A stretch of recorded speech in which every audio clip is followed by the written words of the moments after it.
예전에 제가 고등학교 때 들은 얘기인데 그게 참 들을 때 재미있었어요.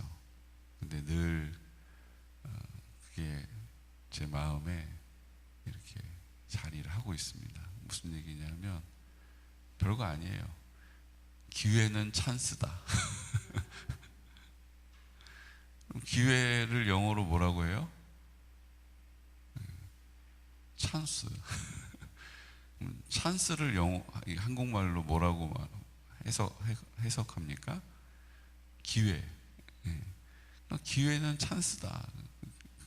근데 그게 너무 늘 마음에 이렇게 생각이 나요. 기회는 찬스다. 왜 그럴까요?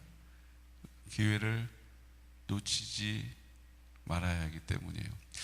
특별히 이렇게 목양을 하다 보면 타이밍이 참 중요하다는 생각을 많이 하게 돼요. 그게 어떤 타이밍에 그 얘기를 하냐에 따라서 그 말이 효과가 있는가 하면 어떨 때는 전혀 효과가 없고 심지어는 부작용이 날 때도 있어요. 그러니까 그 기회를 어떻게 잡느냐, 그 기회를 놓치지 않느냐, 이게 참 중요해요. 그래서 우리는 우리 인생의 경험치를 좀 많이 쌓아서 그 상황을 딱 보면 이건 지금이 찬스다. 지금이 기회다. 이거를 딱 캐치해낼 수 있는 사람이 사실은 많은 기회를 누릴 수 있죠. 그건 맞습니다. 그런데요, 제가 가만히 보니까 그런 사람들도 잘 하다가 정말 잘 결정하고 잘 가다가 어느 순간에 딱 한 번 실수했는데 그게 그 인생에 돌이킬 수 없는 큰 실패를 줄 때가 있더라고요. 대표적인 게 내가 그 인간 때문에 내가 그 인간하고 결혼만 안 했어도 뭐 이런 얘기들을 공공연하게 많이 하세요. 그런 얘기 많이 들으셨죠? 내가 그 인간하고만 결혼 안 했어도 지금 내가 사는 지역이 달랐을 거다. 막 이러고 막 그렇게 얘기해요. 근데 여러분, 그거는 하나만 알고 둘을 모르는 얘기예요. 그 기회는 하나님이 붙잡게 해주시는 거예요. 그러니까 우리가 우리의 경험치를 막 쌓아가지고 그 기회를 놓치지 않겠다 하는 그 열심과 관심이 우리의 인생을 얼마나 고달프게 하는지 몰라요. 지치게 하고 피곤해요.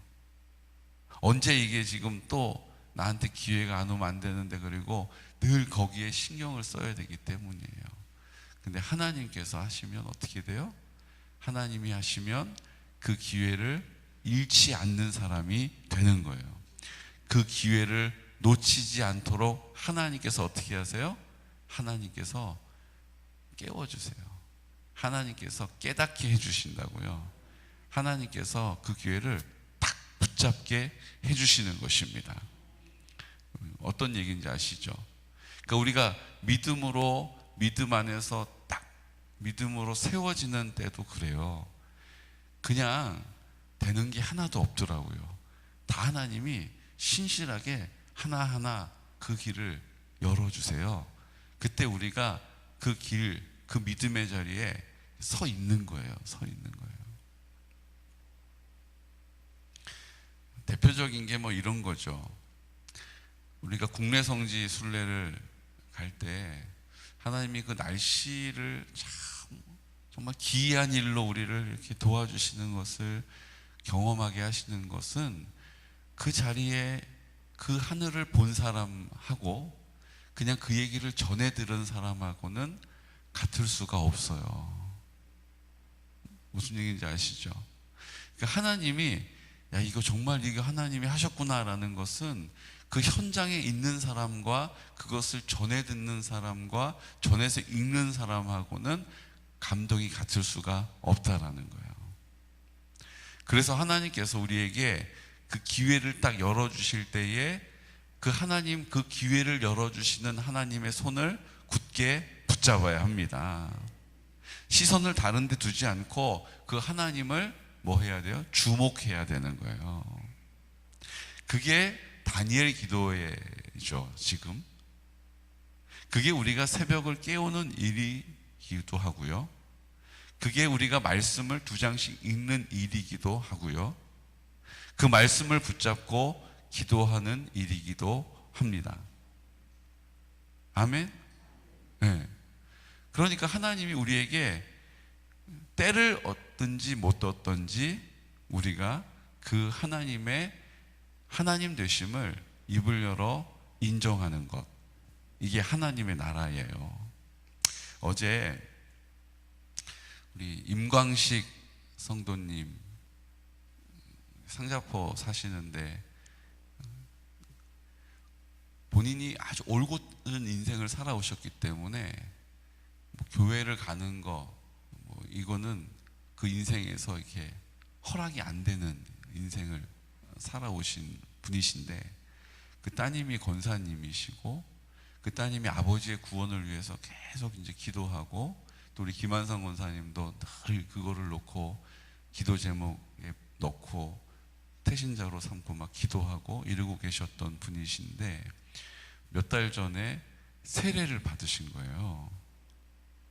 그래서 이제 그 따님하고 어제 이제 한참 전화 통화를 했거든요. 그래서 그냥 뭐 때가 되니까 마음이 좀 약해지셔서, 그래 나도 교회 한번 가봐야겠다, 나도 예수님을 한번 믿어나 봐야겠다, 이렇게 된 게 아니더라고요. 그 얘기를 어제 좀 들었는데, 교회에서 그 복음을 이렇게 전하는 거를 계속 이제 교회에서 훈련받고, 그래서 그거를 이제 식사를 하는 자리에서 아버지한테, 아버지 저 교회에서 배운 거 있는데 한번 말씀드려봐도 돼요? 아주 엄격한 아버지여가지고 조심스럽게 얘기를 꺼냈다는 거예요. 그랬더니 얘기해보라고 그렇게 얘기를 하셨대요. 그래서 이제 복음의 핵심, 예수님이 우리를 사랑하시고 우리를 위해서 죽으시고 이제 우리가 그 모든 죄에서 용서함을 받고 이랬는데, 그 아버지가 갑자기 지금까지 그렇게 60평생을 살면서 한 번도 그렇게까지 버럭 화를 내신 적이 없는 그런 모습으로 막 불같이 화를 내셨다는 거예요. 그러니까 이제 다시는 그 말을 하면 안 되는, 그러니까 우리 이정의 그 어르신, 그 어머니가 야, 너 도대체 무슨 얘기를 했는지 모르겠는데 너 절대로 그 말은 다시 하지 말아라 뭐 이렇게 얘기를 했다는 거예요. 예수님에 대한 이야기, 예수님을 선포하는 이야기를 입에서 열고 그것이 막 선포되어지자 막 불같이 막 화를 내시면서, 지금까지 한 번도 그렇게 그 딸에게 그 불같이 화를 내신 적이 없었던 만큼 그렇게 그날 화를 내셨다라는 거예요. 그러면 이제 2번 다시 그 말을 할 수가 없게 돼버린 거잖아요. 그런데 하나님께서 또 그 말을 할 수 있도록 담대함을 주시는 거예요. 왜요? 그 아버지를 위해서 기도하고 있으니까. 그래서 생각으로는 심정적으로는 그 말을 꺼내면 부작용 날 것 같고, 그 말을 꺼내면 진짜 아버지가 이제 나랑 연 끊을 것 같고 막 이런데, 또 입을 열어서 아빠 교회 가실래요? 예수님 믿으실래요? 이랬다는 거예요. 그랬더니 또 불같이 화를 내실 줄 알았는데, 그래 교회 가보자 그렇게 했다는 거예요. 그래서 그날부터 이제 교회를 가서 그 휠체어 타고 이제 불편한 몸을 이끌고 그 3층 엘리베이터도 없는 그 교회를 본인이 막 수고해가지고 가셔가지고 예배를 드리고, 그리고 그 사모님께서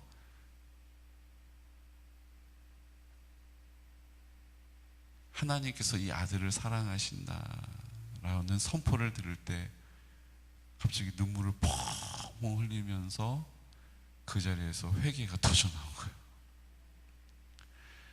지금까지 한 번도 눈물을 보인 적도 없고 한 번도 약한 모습을 보인 적 없는 그 아버지의 눈에서 펑펑 눈물을 흘리시더니 이제 내가 예수님을 믿겠다라고 예수님을 마음의 구주로 영접하셨다라는 거예요. 그럼 보십시오. 이 인생은 더 이상 기회가 없는 것처럼 여겨질 때가 있어요. 마지막이다 생각하고 한번 딱 시도해 봤는데 그게 내가 전혀 생각하지 못했던 부작용처럼 우리에게 다가올 수 있어요. 그래서 이제는 더 이상은 못하겠구나 하고 확 낭망이 될 수도 있는데, 근데 하나님께서 어떻게 하세요? 기도하는 사람에게 계속해서 그 열망을 주시는 거예요. 그 인내할 마음을 주시는 거예요. 담대하게 하시는 거예요. 그리고 하나님이 그 순종을 통해서 일하신다라는 거예요. 오늘 우리가 만나는 사람이 있어요. 누구예요? 그 엘리사의 선지 학교를 세워서 선지자들을 양성하는 학교가 있었거든요. 그 학교의 학생 중에 한 명인데 그 학생이 어느 날 죽었어요. 근데 그 아내를 두고 죽고 두 아들을 놓고 죽었어요. 그러면 이제 엘리사가 그 제자를 살려야 되는데 제자 살려준다는 얘기는 없어요. 그러니까 그 과부가 된 이 여인은 하소연하는 거예요.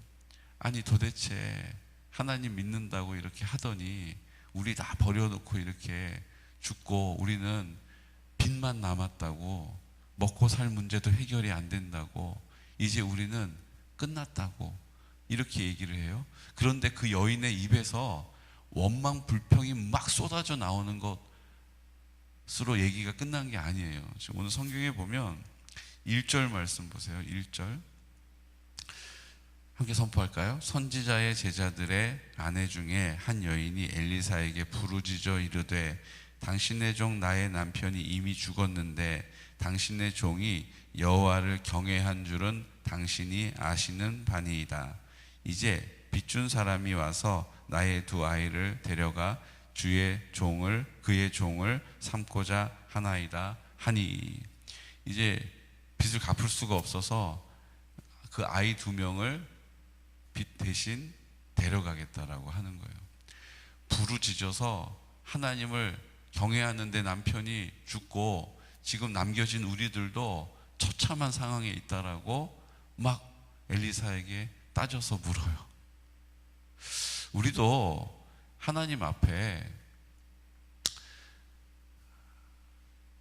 이런 상황에 처할 때가 있어요. 근데 이거는 엘리야, 그의 스승님인 엘리야도 사르밧 과부라고 하는 여인하고 이야기 아시죠? 그래서 그 떡 먹으려고 했던 거 나한테 줘 이랬는데 그 여인이 어떻게 해요?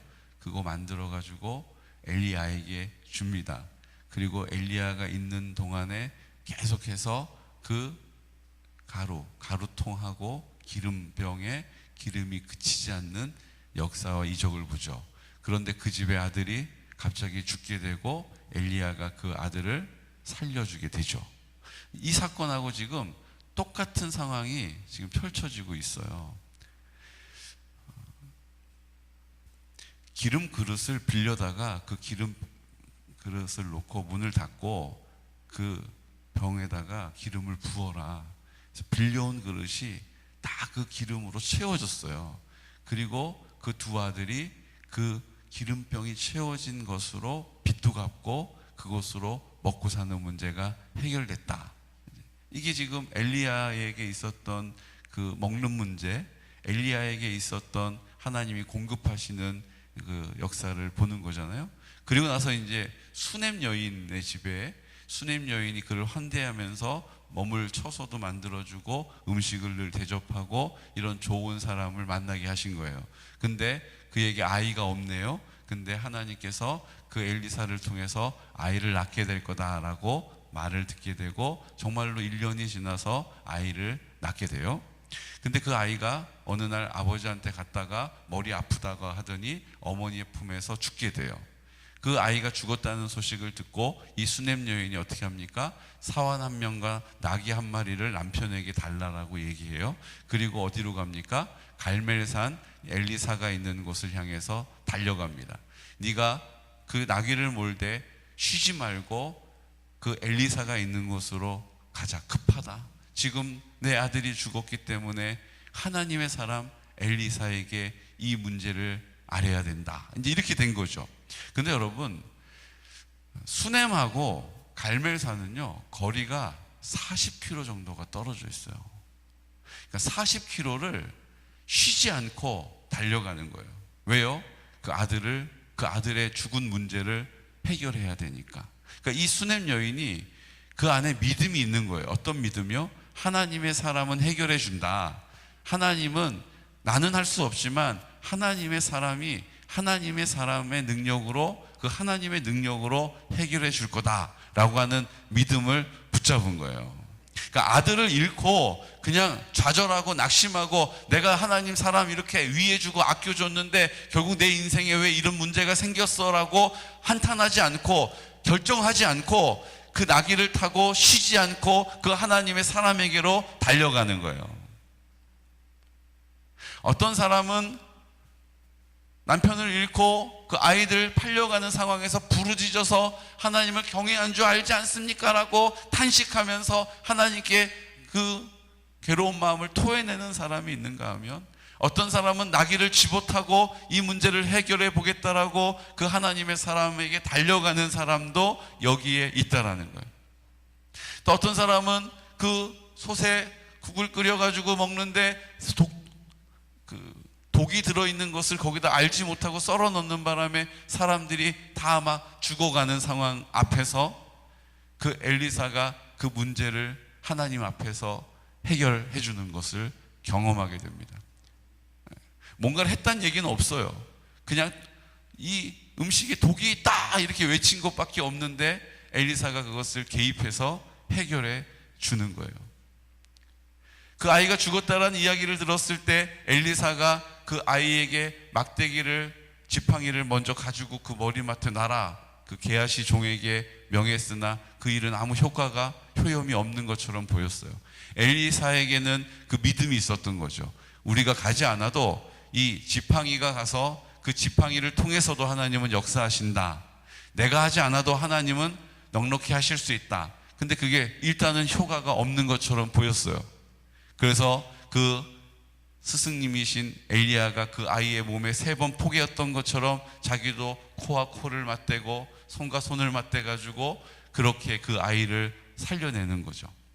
자, 여러분 보십시오. 지금 이 모든 상황들을 보면 뭐가 보이냐 하면 하나님이 그 일을 나타내시는 일에 있어서 기회를 주시는 거예요. 그 부르신 자리가 있다라는 거예요. 그 부르신 자리에서 그것을 놓치지 않고 어떨 때는 부르짖기도 하고 어떨 때는 그 일을 위하여 달려가기도 하고 어떨 때는 그 스승님이 했던 것처럼 똑같이 믿음으로 선포하기도 한다는 것입니다. 그런데 한 번도 그 일을 해본 적이 없고 한 번도 그 일에 능통한 게 아닌 일일 때가 있다는 거예요. 대부분 그렇죠. 그때 우리가 그 하나님 앞에 믿음으로 그것을 반응하는 일이 바로 부르신 자리인 줄로 믿으시기 바랍니다. 우리가 그 부르신 자리에서 믿음을 선택하고 믿음의 일을 결정하는 거예요. 어떨 때는 막 부르짖어 입을 열어서 하나님 앞에 외치기도 해야 되고 어떨 때는 믿음으로 그 일들을 위하여서 우리가 돌아보지 않고 힘을 다하여 힘쓰고 애써야 할 일들도 있다라는 것입니다. 엘리사도 한 번도 그 스승님은 그 아이를 살려본 적이 있지만 나는 그 일을 한 적이 없기 때문에 어떻게 해야 될지 모르겠다라고 그 하나님의 부르신 자리에서 주저하거나 내가 좀 기도를 3일 동안 금식 기도를 해보고 대답해 주마 이렇게 얘기하지 않는 거예요.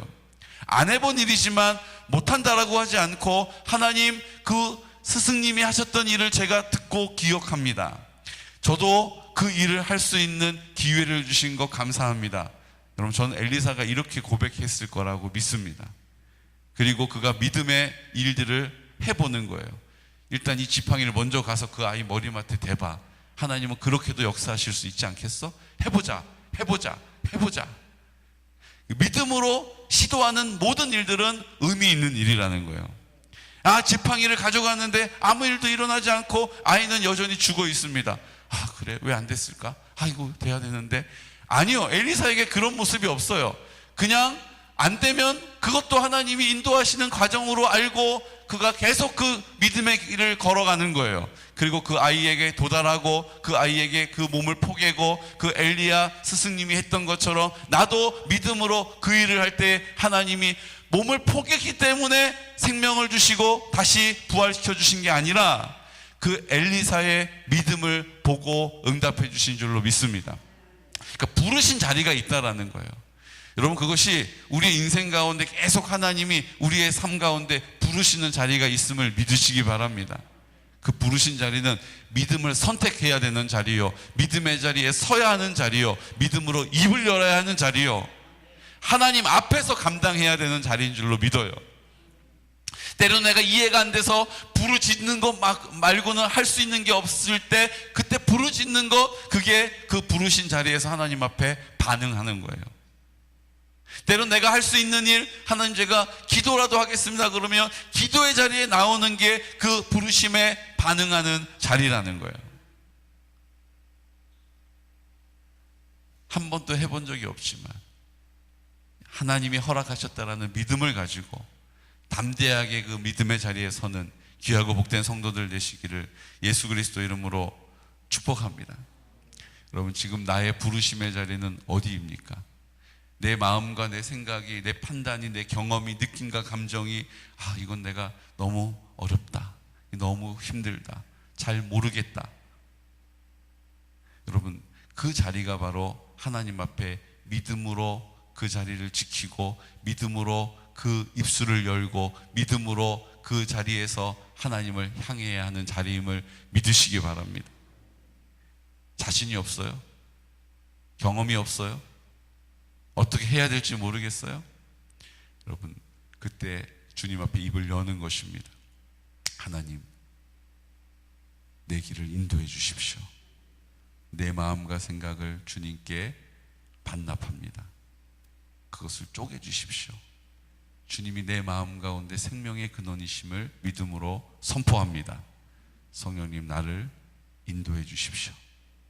오늘 그 믿음의 선포를 통하여 우리의 부르심의 자리에서 승리하는, 부르심의 자리에서 승리하는 우리 귀하고 복된 성도들 되시기를 예수 그리스도 이름으로 축복합니다. 이 시간 다 같이 기도드릴 때, 주님, 오늘 우리가 만나는 엘리사도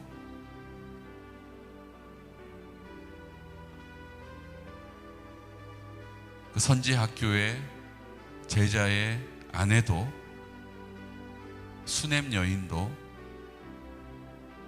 그 독을 먹은 제자들도 다 한 번도 경험해 본 적이 없는 일들 앞에 서서 그 하나님이 부르신 자리에서 반응하고 있습니다.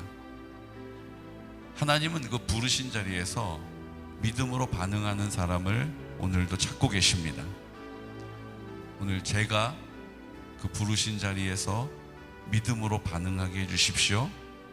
하나님을 믿는 신뢰함을 가지고 상황을 원망불평하지 않고 입을 열어 부르짖는 것밖에 할 수 없다면 하나님 앞에 그 상황을 사람이 아닌 하나님 앞에 부르짖게 하여 주시고, 이제 믿음의 일들을 감당해야 한다면 제가 믿음의 자리에 서서 그 믿음의 일을 행하겠습니다. 하나님, 하나님의 길로 인도하여 주옵소서. 하나님의 그 놀라운 역사를 보기 원합니다. 하나님, 특별히 오늘 우리가 다니엘 기도회를 통하여서 하나님 그 믿음의 자리에서, 그 부르신 자리에서 반응하고 있습니다.